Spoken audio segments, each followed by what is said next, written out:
തുടക്കത്തിൽ തന്നെ അതേ ചൂല് കാണിക്കുമ്പോൾ വേറെ ഒന്നും തോന്നണ്ട കേട്ടോ. കാര്യം എന്താ വെച്ചാൽ ഇന്ന് വീട്ടിൽ അമ്മ ഇല്ല, അപ്പൊ അതുകൊണ്ട് ക്ലീനിങ് പരിപാടിയൊക്കെ എനിക്കാണ്. ക്ലീനിങ്ങിന്റെ ഒക്കെ മുന്നേ ഉണ്ടല്ലോ എന്തെങ്കിലുമൊക്കെ വയറ് നിറച്ച് കഴിക്കണം, എന്നാലേ ഉള്ളൂ നമുക്ക് എനർജി കിട്ടുള്ളൂ ക്ലീൻ ചെയ്യാനായിട്ട്. അപ്പൊ ഞാൻ രാവിലത്തെ ബ്രേക്ക്ഫാസ്റ്റ് ഒക്കെ ഇതേ കഴിച്ചിട്ട് പരിപാടി തുടങ്ങാന്ന് വിചാരിച്ചു. ആദ്യം ഞാൻ അത് എന്റെ റൂമിൽ നിന്ന് തന്നെ തുടങ്ങിയിട്ട് ആകെപ്പാട് അലമ്പായി കിടക്കുമായിരുന്നു കേട്ടോ. അങ്ങനെ അതെല്ലാം ഞാൻ ഒന്ന് ഒതുക്കി പെറുക്കി ക്ലീൻ ചെയ്യാണ്. പിന്നെ ഈ ചൂല് അടിപൊളിയാട്ടോ, സാധാ ചൂല് പോലെയല്ല കേട്ടോ, പെട്ടെന്ന് അടിച്ചു വരാൻ പറ്റുന്നുണ്ട്. എനിക്കാണെങ്കിൽ ഈ അടിച്ചു വാരി തുടയ്ക്കുന്നതിന്റെ അത്രയും ദേഷ്യമുള്ള വേറൊരു പരിപാടി ഇല്ല കേട്ടോ. ഒരു ജാതി ചടങ്ങുള്ള ഒരു പരിപാടി അത്.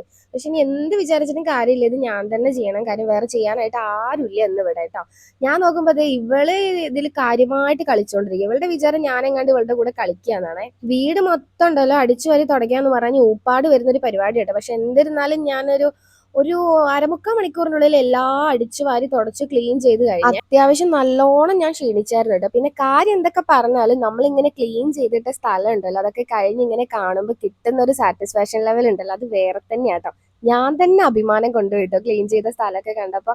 ഏകദേശം ഉണ്ടല്ലോ ഒരു 1:30 മണിയായി എന്റെ പരിപാടി കഴിഞ്ഞപ്പോ. പിന്നെ ഒന്നും നോക്കിയില്ല, നേരെ സ്വിഗ്ഗിയിൽ കയറിയിട്ട് ഫുഡ് ഓർഡർ ചെയ്ത് കഴിച്ചു കേട്ടോ. പിന്നെ ഇന്നത്തേക്ക് ഇത്രയേ ഉള്ളൂ. ബാക്കി എന്തായാലും നമുക്ക് അടുത്ത വീഡിയോ കാണാം.